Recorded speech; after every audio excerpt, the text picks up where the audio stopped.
Let's rewind to a time when British generals weren't just dusty portraits in the regimental mess.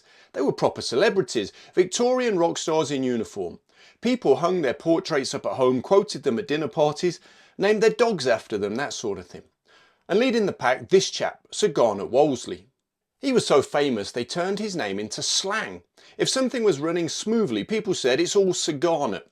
And he was literally the model for the very model of a modern Major General. I think I got that right. I am the very model of a modern Major General. I've information, vegetable, animal and mineral. But today, he's barely known, so what happened? Well, to find out, I'm joined by historian Stephen Manning, author of Garnet Wolseley, Soldier of Empire, to really dive into the nitty-gritty. This is the story of the rise, reign and rather sad fall of one of the most famous British generals you've probably never heard of.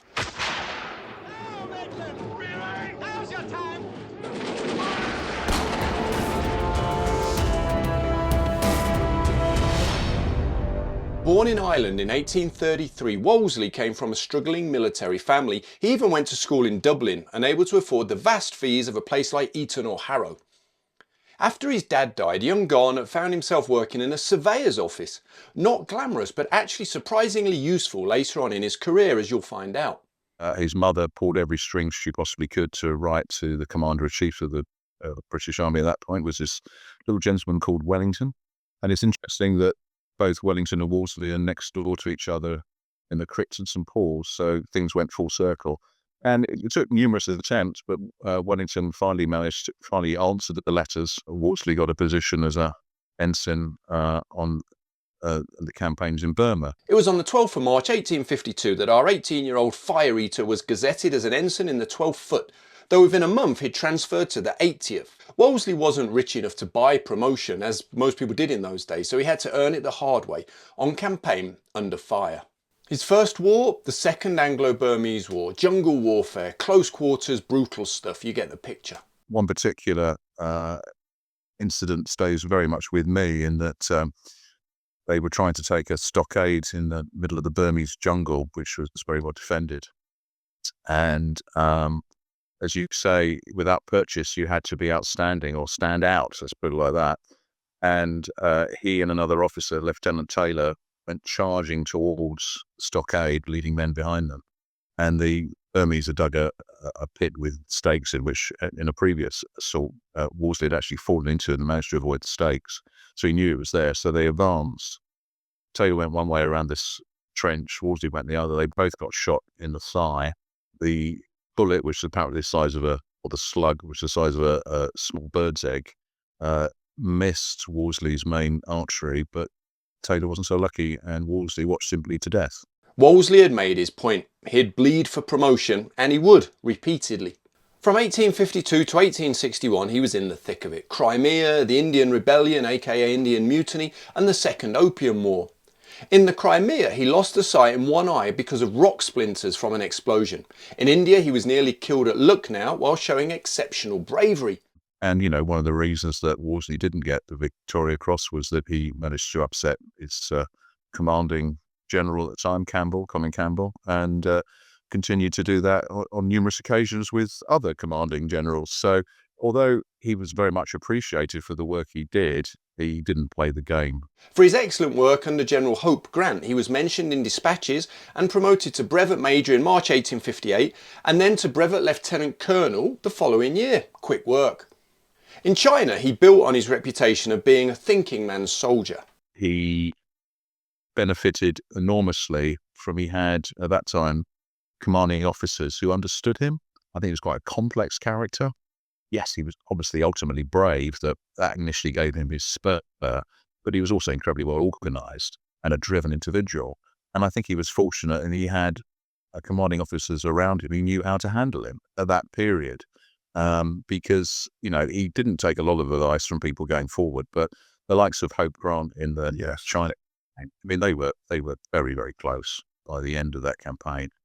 And Hope Grant knew how to manage him, I think, as much as anything. He gave him as much free rein as he possibly could and allowed him to develop. And, you know, although Campbell wouldn't give Wolseley the ultimate, he's in charge of this, I think he was third involved in terms of reconnaissance and map drawing.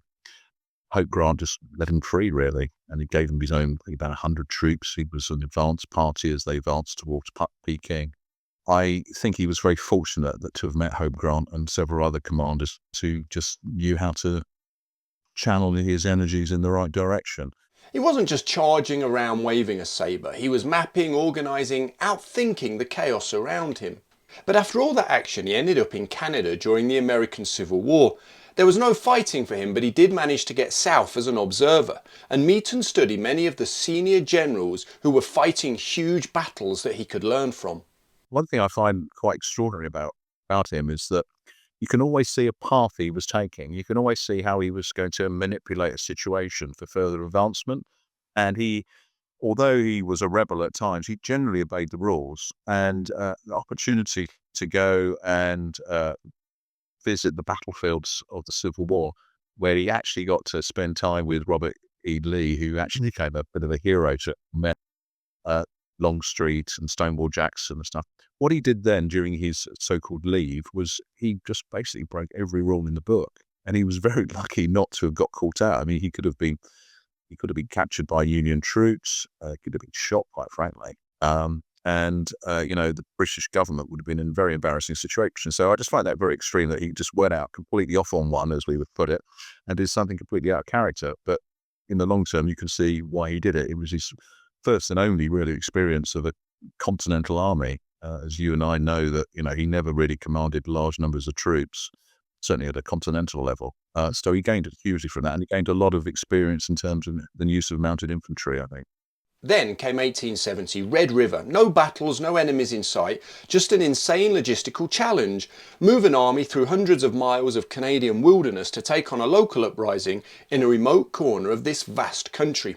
Wolseley pulled it off. But the Red River gave him a great opportunity to not only mix with some senior generals who again gave him a lot of leeway, but the Canadian government really appreciated what he was doing, and his success, although never necessarily become aware to the general British public because of the ongoing Franco-Prussian War was dominating news at that time. It certainly, his work there certainly became to the attention of officials in the War Office and Whitehall generally.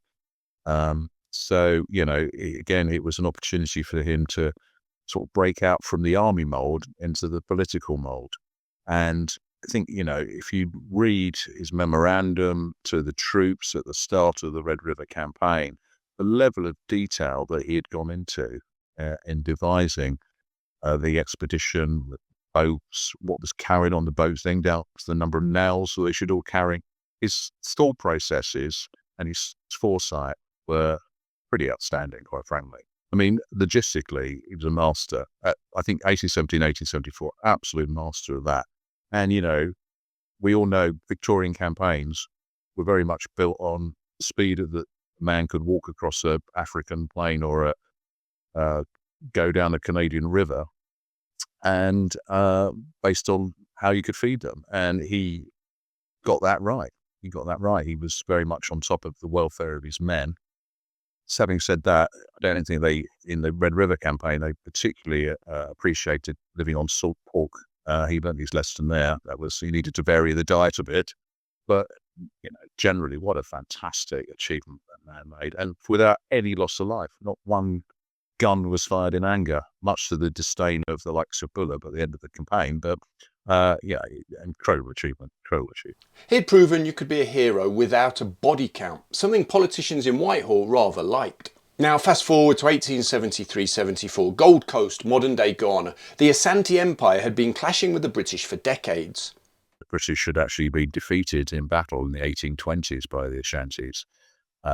The conflict that the British had with them was based firmly around the slave trade. The Ashantis basically were a very warlike inland tribe of the West Coast, now in modern-day Ghana.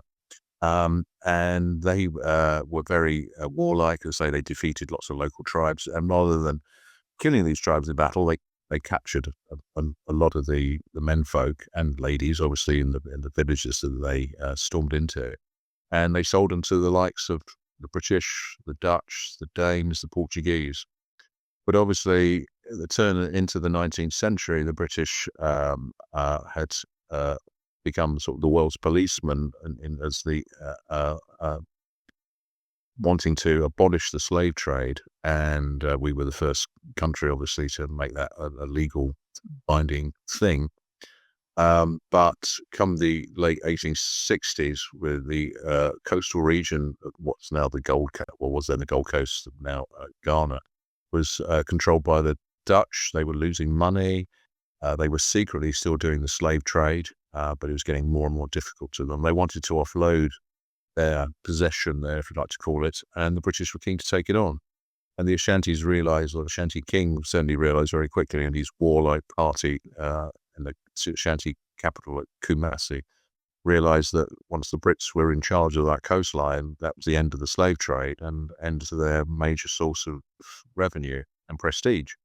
So they were very anti-British, and they managed to, in 1869, managed to hoodwink the British governor at the time, Pope Hennessy, that they were very much, going down the peace road, or at the same time assembling an army, and basically pushed right down to the coast. And it only was Elmina and Gold Coast castles that were held by the British by towards the end of the 1869. And obviously voices were raised back in Britain that we had to do something about this and regain control. So that's when Wolseley came in. Wolseley planned everything for his campaign: roads, bridges, hygiene leaflets, new uniforms for the heat, hospital ships. Even the withdrawal was scheduled and planned. He used his devious side. He knew straight away that the only way that this conflict was going to be resolved was if British troops had marched all the way to Kumasi, the Ashanti capital, and burnt it to the ground. Really taught them a lesson, as they would have thought in those days. Yet the politicians didn't want to do that, and they drip fed him resources, but he always knew what he wanted, and he got it in the end, or nearly got it. So yes, it turned again into not just a logistical campaign, but one that he had really researched. As I said, the British had been defeated in the 1820s in the jungle by the Ashantis. He knew how difficult fighting was going to be, but he also knew that the Gold Coast had this reputation as the white man's grave. I mean, people would literally die within a week of arriving there. Such an unhealthy environment, whether it was malaria or dysentery, and just a little scratch could turn into a festering wound and you'd be dead in a week. So he knew very much that if he was going to take British troops then, he would really have to focus on the health of those troops. He brought his hand-picked staff, the famous Asante ring. I think he could recognise talent. I think more importantly, he could recognise people who were useless. And the British Army at the time possessed quite a few useless officers, which was an inheritance left over from the purchase system as much as anything else. He cut through all that. He recognised ineptitude. And let's face it, some of those officers that came into the Ashanti ring were incredibly brilliant, brave, resourceful officers. Some of them also were quite average, but they were much better than what was around them. And he had an ability to make these guys feel special, yet at the same time, they knew who was in charge. The campaign was fast. Kumasi was taken and burned. Most of the men made it home alive. The climate, weather patterns were such, he literally had to go between December and March. So he had 4 months to do this campaign. And Kumasi is 100 miles hike from the coast. Through, at that time, I was there in 2019, the jump there, can you imagine what it was like? 374. So, that was an amazing awareness that what he needed to achieve then. And, we can talk about the engineering works of it, the pathway that he cut, raised platforms. There's over 200 bridges were constructed. I think the engineer in him really came out then. And that's one thing about his career. He was very fortunate. He wasn't pigeonholed and spent his whole time in the Guards or the Rifles. He was able to go around and see other areas of what made an army tick and bring them together. I think that astounds me is that literally the guys were allowed off to disembark on the coast, given a little leaflet, which if they couldn't read was read to them about what they needed to do, look after their health, keeping their heads covered, not sleeping on the ground. And there was these way stations to do this 90 miles over like 4 or 5 days. There were way stations built within the jungle where the guys would have a bed, which was raised. They would give them decent food. They would give them quinine every day. Their uniform was designed by Wolseley himself, just enlisted men as well as officers. They had an outfit that actually allowed the free flow of air. You've had literally thought of everything. And I think that has to be hugely praised. The one thing I would say for the campaign, again, he was a lucky general for all the planning and all the organisation and all the skill in battle. The two major battles that the British fought in that campaign, I think he was quite brilliant at the use of men there. But if the Ashantis had had rifles that could actually fire more than just a stone or decent ammunition, I mean, the casualty rate amongst the Highland troops, for example, was horrific. But the fatality rate was incredibly low because they were getting hit by these slugs. And yeah, they were taken out of battle, but they weren't killed. And he could have easily lost 25% of his troops even if the Ashantis had decent ammunition, let alone rifles. So, in that sense, he was lucky. And of course, he had a massive technological advantage with Snider rifle, the first breech-loading rifle introduced into the British Army. The campaign made his career. After a spell as Commander-in-Chief in my neck of the woods during the tail end of the Anglo-Zulu War, he was sent up to the northern end of the continent.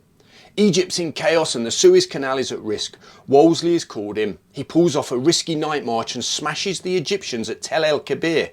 But it's not flawless. But yes, getting on to Egypt, yes, he was fighting a force that was incredibly well armed and behind some very good defensive positions towards the end of the campaign. Again, though, he understood a lot of it was going to be logistics and fighting a different climate, a dry but incredibly hot climate.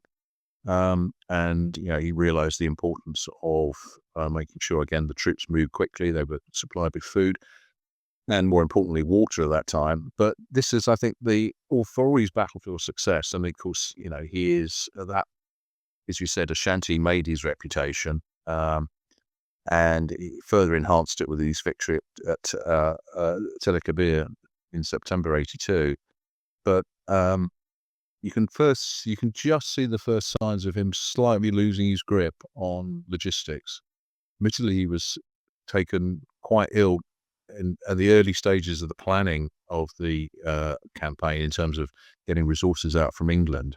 And the transport out was completely chaotic. Regimental kit was put on different ships, and it arrived a right mess, and it took weeks to sort out. And I think one thing he can be criticised for particularly is the medical care on this campaign. He really didn't get a grip on that at all. And actually, if you look at the end of the campaign, after the success of the battles, he was living a life of luxury in Cairo, where particularly the Highland troops had fought so brilliantly and bravely, were living in most appalling conditions with very little food, made to do burial detail and all that sort of stuff, with the medical situation just completely inadequate. So that's one little criticism I have of him. And I think it's the early signs that he's slightly losing his grip on the wider picture.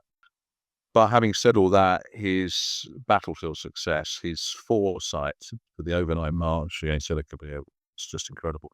You've got to bear in mind the British Army weren't even training for night attacks at this time. Duke Cambridge just didn't think it was necessary, in that good old-fashioned way. So even his senior officers, Buller, thought he was balmy to even consider doing it.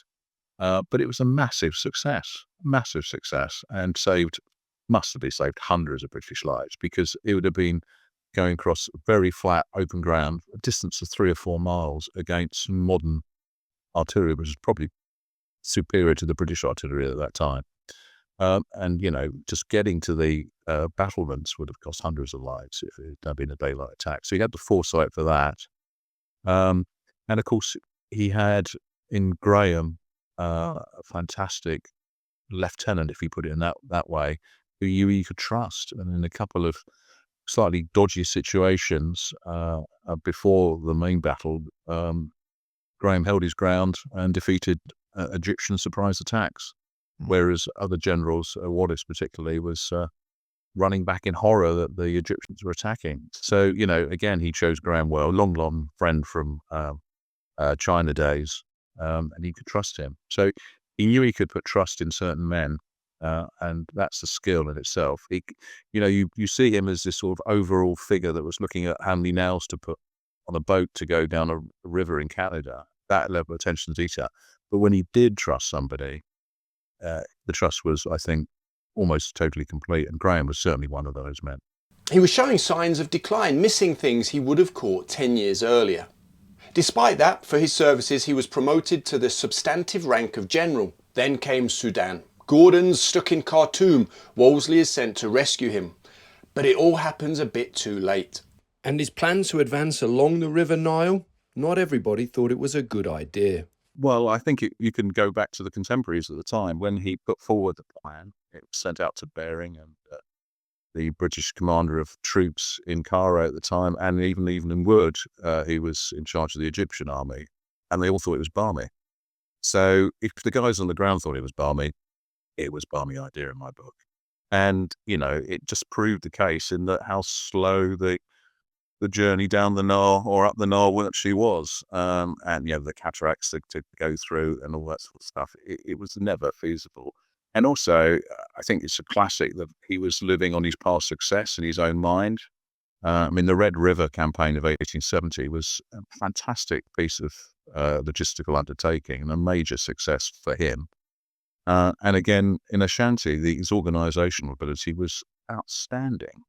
But he tried to replicate that in an environment that it just wasn't going to work. And I think he had such a strong success story at that point. Politicians weren't necessarily going to disagree with this slightly balmy plan. I think he had so much on his shoulders that he, at times when he should have stopped and looked what was going on, he didn't. We've talked all about the boats going down the Nile, how that was not necessarily the best idea he ever had. But also, leaving to Wood to go and buy the camels. Wood decided they were too expensive, so he bought inferior camels.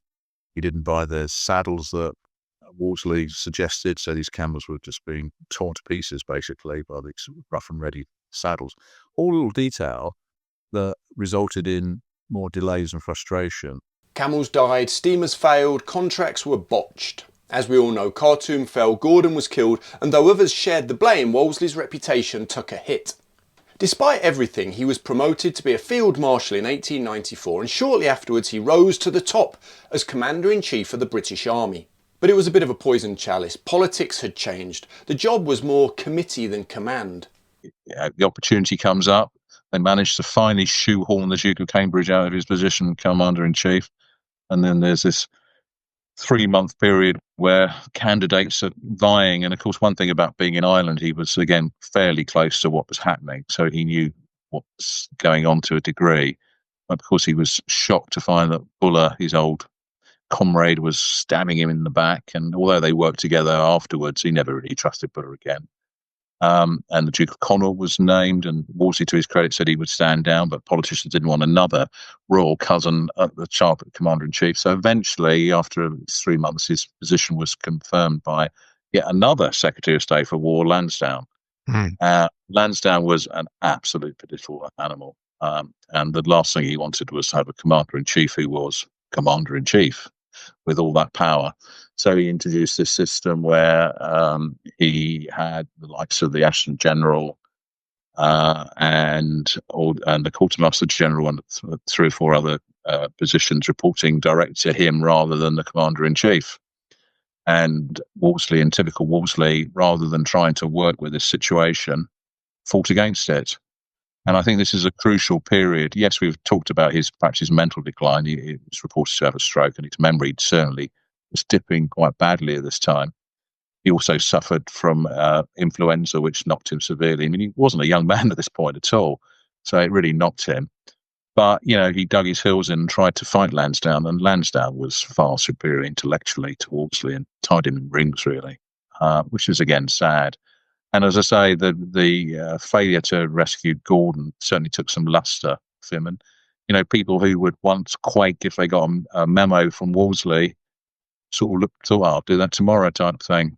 And that really hit him, I think. It really was a personal. He did try his best with the what was looking like a conflict in South Africa with the Boers. He tried to rattle a few political cages, tried to get some more troops sent out with very limited success. But, it can be said that he at least highlighted to the politicians the risk, which, of course, as Commander-in-Chief, he should have been doing.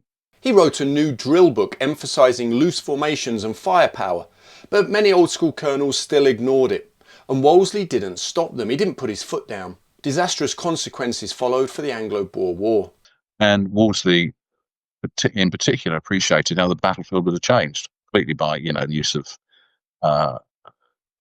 machine guns at this point, for goodness sake. So he had, in this infantry drill book, he very much emphasised how troops should advance in skirmish order, big distances between, use of flanking movements, all that sort of stuff. Put it all in print. Never got it involved, really, to any degree, as was shown in the first few weeks of fighting the Boers in 1899. British were advancing in close order against marksmen who could shoot a penny at 100 yards. So that's a failing. The colonels were still given so much leeway, and as Commander-in-Chief, he should have been going around smacking heads together. He knew what was right. He just didn't do it. So eventually he stepped down quietly, no ceremony, few honours, just a debate in the House of Lords where he was savaged. Even Lord Roberts turned on him. And Lansdowne absolutely toasted him really badly. And he demanded that the next week he go back and defend himself. And he got to a vote, and even Roberts voted against him. He was absolutely crucified. He actually said, this is the worst experience of my life. And, for what he had gone through throughout his life, it's a very sad end, really, for what was a very good servant. For all his human faults, he was a real servant. Wolseley died in 1913, once the most famous soldier in the Empire, by then almost forgotten. So, was Sir Garnet Wolseley a visionary general or an imperial relic? He was a loyal and brilliant soldier. You really didn't want to be suffered by fools, and he got rid of fools very quickly. Yeah. What he didn't then, unfortunately, when he got into the political world, which of course you turn up in Whitehall, you're in the political world, he couldn't rein himself in, and that got worse and worse as he got older, to the detriment of the army he loved, I think. As I say, we are just ranted on about the training manual. I feel very strongly about that. Lives were wasted in the Boer War, and lessons had to be relearned in 1914 as well, which should have been totally ingrained within the British psyche, quite frankly. Military psyche by then. And, that should have been his job very much. And because of his cantankerousness, he did view everything as a battle. And when it comes to the political world, you can't always do that. And as I say, for the army he loved, he didn't serve it particularly well in these last years. And I'm not necessarily condemning him for that, because he shouldn't have been in that position at that point. Maybe that's the real lesson. He was brilliant, but brittle. A man made for war in an empire that was already changing. Let me know what you think in the comments. Was he a misunderstood genius, or just another imperial ego with a good press agent? So as we sign off, remember, of course, the old saying, logistics do win wars, amateurs think tactics, professionals think logistics, and all of that. I'll be back with more fantastic stories from British military history next week. In the meantime, YouTube thinks you're going to like the video that's on screen now, so check it out.